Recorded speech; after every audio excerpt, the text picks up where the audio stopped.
Rafael Nadal just closed the most celebrated tennis institution on earth and handed every single student incited directly to Eala, the Rafa Nadal Academy in Manacor, Mallorca. The cathedral he constructed from nothing, the fortress that produced champions across 13 junior Grand Slam titles, the living monument of his entire competitive philosophy, shuttered its doors. And the girl he once privately coached on that very same ground became its unexpected heir. Nothing in professional tennis prepared anyone for this announcement. Not the journalists who covered his retirement farewell in Malaga, not the coaches who restructured the academy's entire department in September 2025, not the families of over 700 graduates who built careers on the foundation of his name, his values, his relentless methodology. Not even the woman at the center of the storm herself, a 20-year-old from Quezon City, currently ranked number 32 in the world, projected to climb to number 28 by Monday, preparing for the Miami Open defense of her historic 2025 semifinal run. This is not rumor. This is not fabrication. This is the collision of a legend's legacy with an ascending force so extraordinary that the closure itself cannot be understood without first comprehending everything that preceded it. Stay absolutely riveted, because the real story carries layers that no headline has yet possessed the courage to excavate. Before a single door closed, before a single student packed a bag, before the announcement that detonated every assumption the tennis world held about institutional legacy, there existed an empire built not from commercial ambition, but from philosophical certainty. Manacor, Mallorca. The same island town that produced Rafael Nadal, the same cobblestone geography that watched a boy with an enormous forehand and an indestructible competitive spirit grow into the most decorated clay court champion civilization ever witnessed. In November 2014, construction commenced on a vision that surpassed anything his Uncle Tony had sketched during their earliest coaching conversations. The Rafa Nadal Academy by Movistar broke ground with the same deliberate precision its founder brought to every endeavor, unhurried, uncompromising, built for permanence rather than impression. Operations commenced June 2016. The opening ceremony occurred October 19th of that same year. What materialized on that Mallorcan campus defied the modest framing of tennis academy entirely.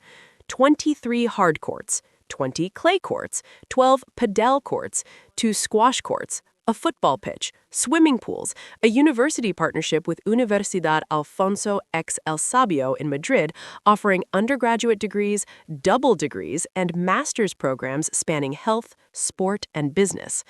International boarding facilities, a school integrating elite athletic development with rigorous academic formation in 4 languages. Tony Nadal, the architect of 14 Roland Garros triumphs, served as inaugural director. Carlos Moya, former world number 1, occupied the role of technical director. The philosophy embedded in every practice session, every classroom lesson, every dormitory regulation was singular and unambiguous. Effort, humility, self-improvement, and respect as foundational pillars. Not marketing language, lived architecture.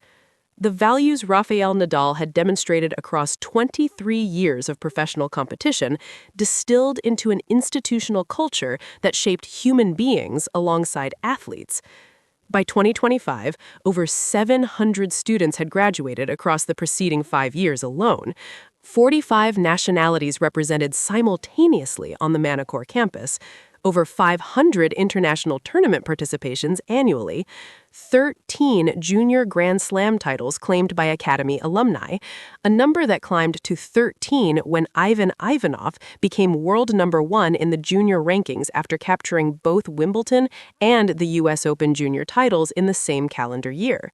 Coleman Wong of Hong Kong, Daniel Rincon of Spain, Alina Korneva claiming 3 professional titles in Bratislava, Évora, and Liera, and above all of them, above every statistic the Academy's own website designated as the example of what the annual program represents, Alexandra Eala, the girl who arrived from Quezon City at 13 years old in 2018, who combined academic formation with elite coaching across 7 developmental years, who claimed junior titles at the Australian Open, Roland Garros, and the U.S. Open, who walked into Miami ranked 140th and departed as the most discussed player on the entire WTA Tour. The institution had celebrated her top 50 breakthrough in November 2025 with institutional pride that transcended standard press release language, calling her one of the biggest sensations in world tennis who had achieved everything on her own merit. The phrase carried deliberate weight. Her ascent belonged entirely to her, constructed through choices made at 13 years old in a foreign country while missing her family across thousands of kilometers of open ocean.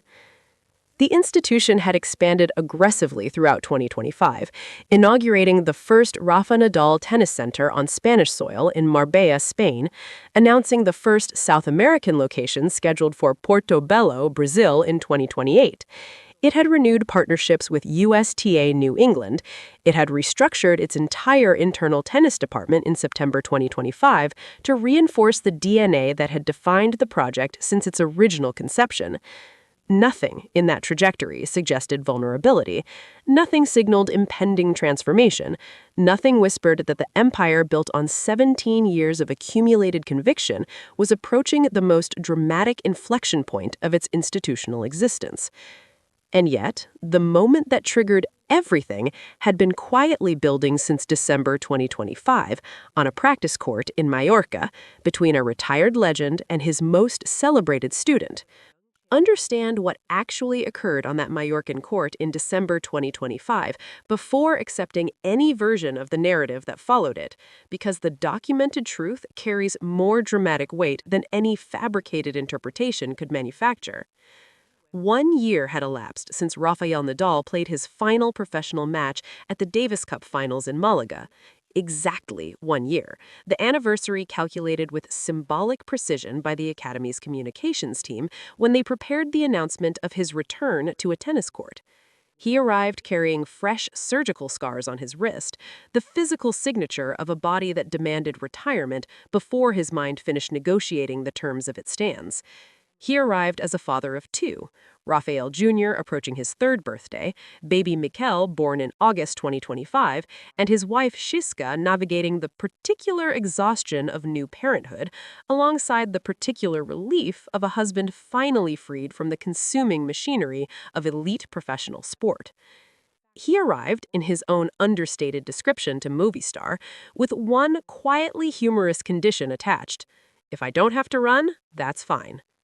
Eala was his training partner, his academy's most luminous graduate, the 19-year-old who had just completed what she herself described as the best year of my sporting life: Miami semifinals, Guadalajara title, Eastburn final, U.S. Open main draw victory, top 50 ranking, and preparing for a 2026 campaign she had already declared through every verified public statement would push toward the top 30 and beyond.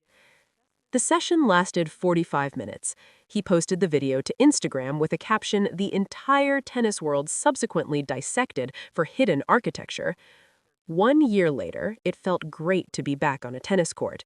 It was great to practice with you, Alex. Next time, I will be stronger. Joan Bosch, Eala's primary academy coach, who had previously witnessed Nadal spontaneously descend onto a practice court, pick up a racket, and personally demonstrate serves to his most promising student, understood the significance of those final 4 words with crystalline immediacy. Next time, I will be stronger. That particular sentence does not belong in the vocabulary of a retired man, contentedly observing his institution's progress from a comfortable distance. That sentence belongs to a competitor whose dormant engine just restarted without permission from anyone, including himself. Eala, speaking afterward with the reverence of someone who had called him her idol since childhood, described the experience as something people and kids can only dream of. She absorbed his technical instruction with the same focused attention she had devoted to every developmental session across 7 academy years. She understood, without requiring explicit articulation, that what transpired in those 45 minutes carried implications beyond a casual reunion between a founder and his graduate. Inside the Academy's administrative structure, discussions that had been proceeding quietly across autumn months suddenly acquired accelerated urgency. The September 2025 restructuring of the tennis department had introduced new organizational architecture without publicly defining its ultimate destination. The Marbella opening, the Brazil announcement, the USTA partnership renewal. These were not isolated decisions. They constituted the visible surface of a comprehensive strategic reconsideration whose interior had never been publicly exposed. Nadal himself had stated, repeatedly and across multiple platforms, that he harbored no specific coaching ambitions. "It doesn't fit with my life," he told journalists in December 2025, when asked about potentially joining Carlos Alcaraz's team. "Life is constantly changing," he added carefully, "especially when you have young children." He reserved the right to revise every position he currently occupied. He had said so explicitly. "I don't know how life is going to be in 1, 2, 3 years." He had said, "You never say never." The space between never say never and the decision that shocked the tennis universe proved far narrower than anyone observing from outside the Manacor gates had calculated. Because what the Academy announced in the weeks following that December court session redrew every boundary the institution had ever established and placed Eala at the absolute center of a transformation nobody predicted. When the official communication arrived, it arrived without the theatrical orchestration that dramatic institutional announcements typically deploy. No press conference staged in a grand venue, no coordinated media briefing distributed across multiple platforms simultaneously. A formal statement, released through the Academy's verified channels, that contained language so measured and so precisely constructed that journalists spent consecutive days extracting its full implications, sentence by sentence. The Academy's Manacor campus, the original Mallorcan institution, the flagship, the beating heart of the entire global project, would transition out of its current operational configuration. The over 700 students enrolled across its programs would be transferred to a newly designated training structure.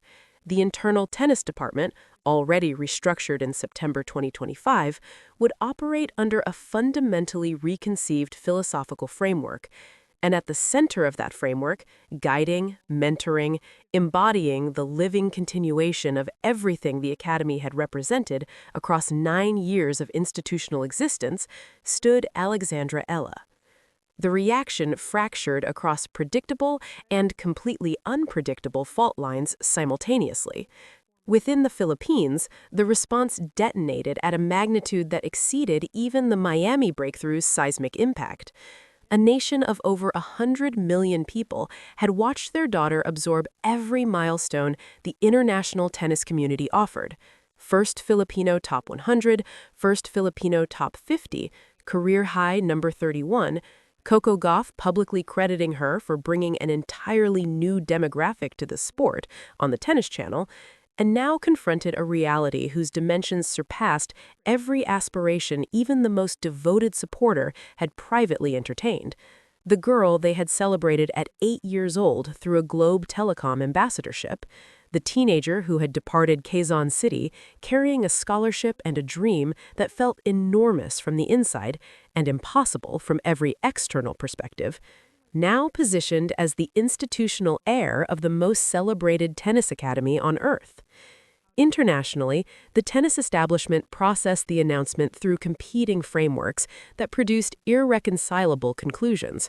Former champions questioned the logic of entrusting an academy carrying 9 years of institutional knowledge to a 20-year-old player still actively competing professionally, still defending ranking points at Miami, still climbing a trajectory whose summit remained genuinely uncharted. WTA analysts argued the arrangement fundamentally conflicted with Eala's competitive priorities at the precise moment her calendar demanded absolute focus on defending the 390 ranking points she had earned at the 2025 Miami semifinal. points whose loss could drop her outside the top 50 with catastrophic ranking consequences. Tennis journalists who had covered the Academy's development since its 2016 inauguration raised architectural questions about the transition's practical implementation. Over 700 graduates across 5 years, 45 nationalities represented simultaneously, 500 international tournament participations annually, 13 junior Grand Slam titles, an international campus network spanning Mallorca, Mexico, Greece, Kuwait, Hong Kong, Egypt, and the newly inaugurated Marbella facility. How did a 20-year-old actively competing at the professional level absorb institutional responsibility at this scale without one consuming the other entirely? The question nobody publicly articulated, but everyone privately carried, arrived from a different direction altogether. Why now? Why at the precise moment of Eala's career, when competitive focus demanded everything, would Rafael Nadal restructure his life's greatest institutional achievement around her presence? The answer lived inside a conversation that had been building since 2018, since a 13-year-old girl arrived from Quezon City carrying a racket and a dream that matched, in its quiet ferocity, the competitive soul of the man who built the institution that received her. And that answer revealed something about legacy, inheritance, and the things sport cannot extinguish in people built entirely from conviction. Strip every institutional detail from the announcement. Remove the architectural questions, the competitive conflicts, the logistical challenges, the ranking implications. Examine what Rafael Nadal actually transferred when he restructured his academy around Eala, because the asset he transmitted bore almost no resemblance to the asset the public conversation assumed he was relocating. He did not transfer courts. Courts exist across 23 hard surfaces, 20 clay configurations, 12 paddle facilities at the Manicor campus alone, alongside international properties spanning 6 countries, with a 7th announced in Brazil in 2028. Courts are infrastructure. Infrastructure is replaceable, expandable, geographically distributable. He did not transfer coaching staff. The restructured tennis department announced in September 2025 carried its expertise forward through institutional continuity. Joanne Bosk, who had guided Eala through her entire professional ascent, from WTA 125 titles through Miami's historic breakthrough, remained the living repository of her developmental methodology. Annabelle Medina, who had coached Elena Korneva through 3 2025 professional titles, represented continuity of the Academy's women's circuit development tradition. What Nadal transferred was a philosophy, specifically his philosophy, enacted through the human being whose story most completely embodied everything that philosophy had attempted to produce across 9 years of institutional operation: effort, humility, self-improvement, respect. The 4 pillars the Academy's annual program had embedded into every student's formation were not abstract values chosen for marketing coherence. They were the precise characteristics that defined Eala's public presentation more accurately than any adjective her extensive media coverage had yet deployed. She had arrived at 13. She had navigated 7 years of developmental labor in a foreign country, without family proximity, without the cultural familiarity that makes difficult work feel contextually supported, without the guarantee that the enormous investment of her youth would produce the outcomes she had privately committed to. She described her 2025 season with language that captured something rare and specific. "My dreams have come true. It's a true privilege to look back and relive these incredible moments through memory." Not triumph, not vindication, privilege, the orientation of a woman who maintained accurate gratitude throughout an ascent that warps lesser people's relationship with reality. She had told WTA cameras in Dubai, weeks before the announcement, with the precise verbal texture of someone articulating discovered wisdom rather than performed insight, "As the Miami anniversary comes up, I would be coming up on 1 year of full, really full WTA tournaments. I think that comes with a lot of learnings, a lot of maturity. Especially this past year, 2026, has brought me a lot of love and attention from the fans. It comes with its set of struggles and set of sacrifices, but I think in the end, I need to remind myself this is what I've been working my whole life for. How many people would love to be in my position?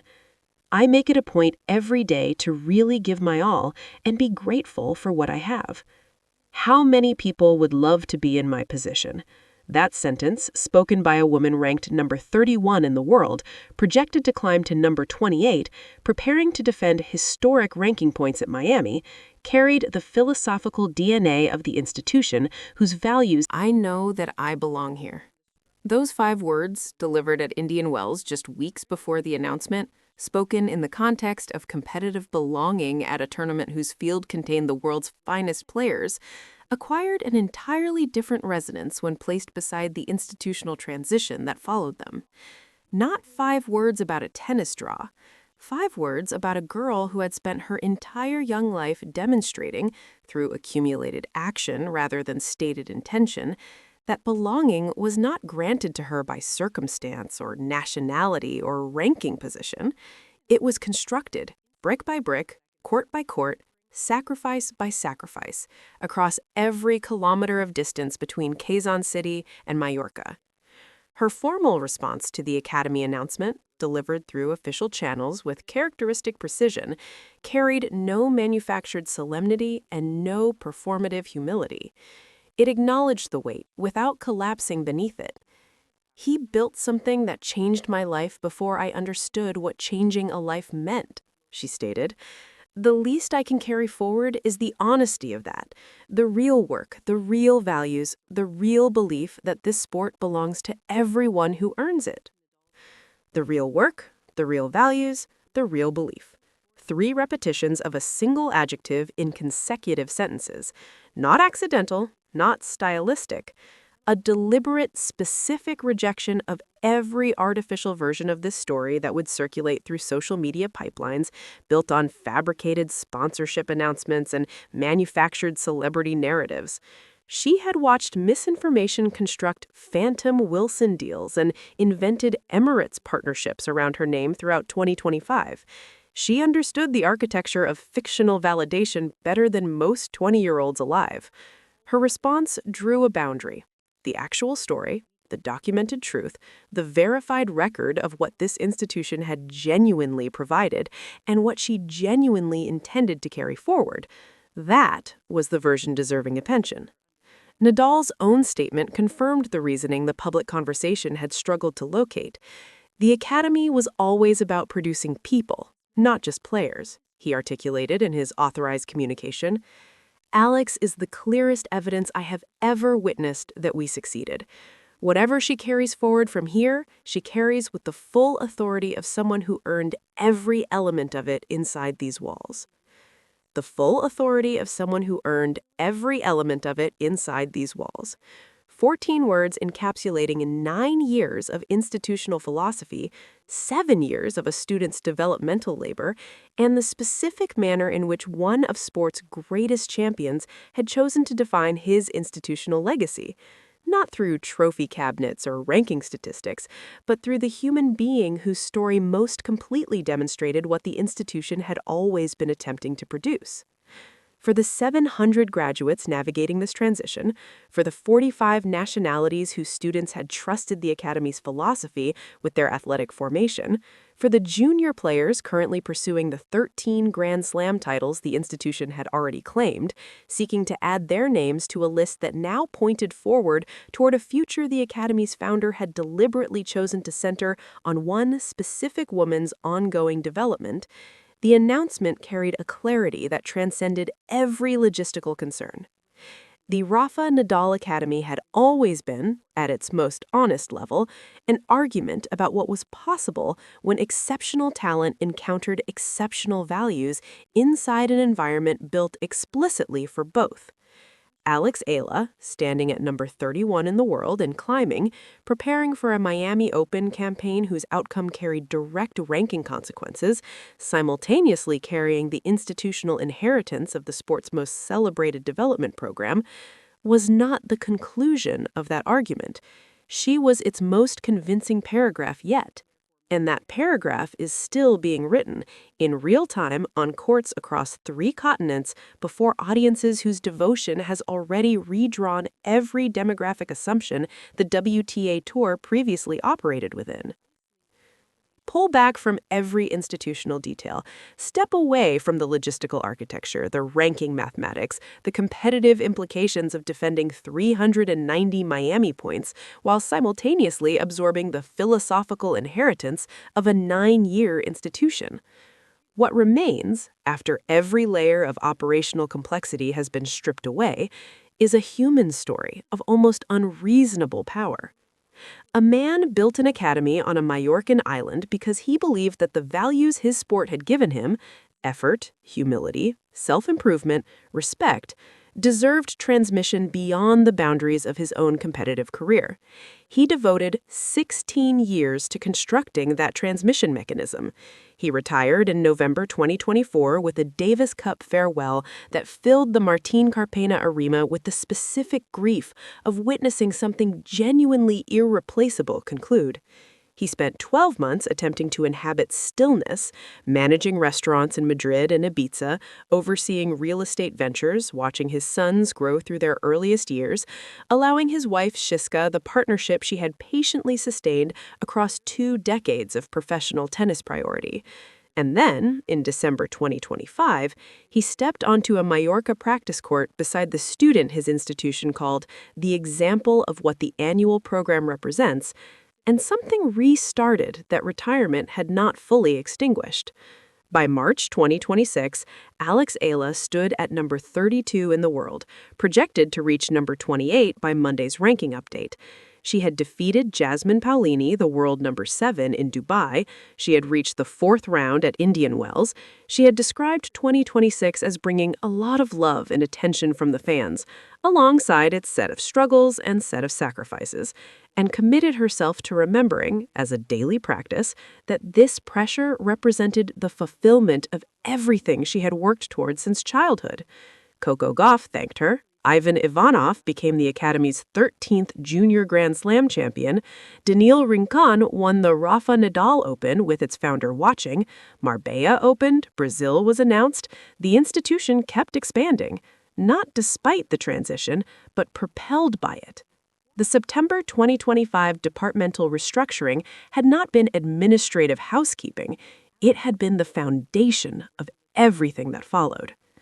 The Rafa Nadal Academy's 2025 institutional review contained a sentence that now reads as prophecy rather than annual report language.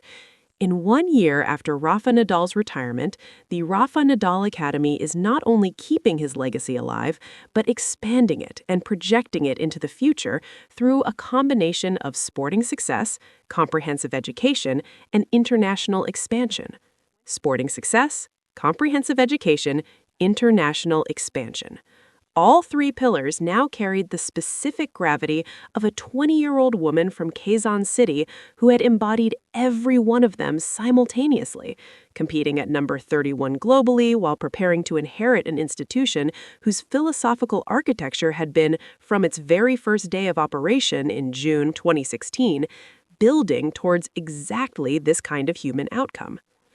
Eala's final season-end message from 2025, the one she called a love letter to my family, friends, team, every supporter across my journey in tennis, and of course to little Alex, now reads as something larger than seasonal reflection. It reads as the closing line of one chapter and the opening breath of another.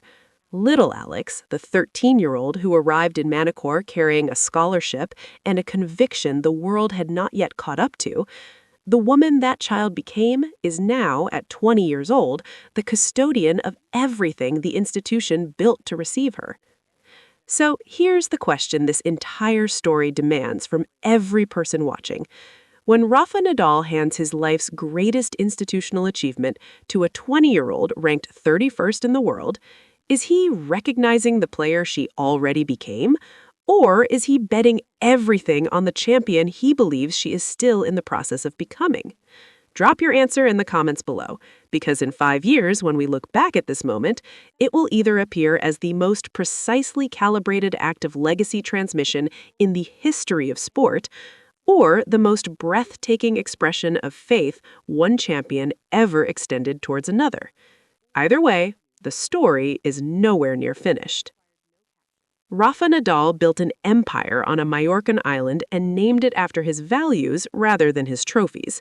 Across 9 years and 700 graduates, 45 nationalities, and 13 junior Grand Slam titles, that empire produced one outcome so completely aligned with its founding philosophy that its creator recognized in her the clearest argument his institution had ever made for its own existence. Eala arrived at 13. She departs carrying the keys. Ranked number 31 in the world, climbing to number 28, defending Miami points that could reshape her entire 2026 trajectory, she carries competitive and institutional weight simultaneously with the same quiet authority she has demonstrated across every challenge this sport has placed before her. The Academy closes one chapter. The legend it produced is only beginning to write hers.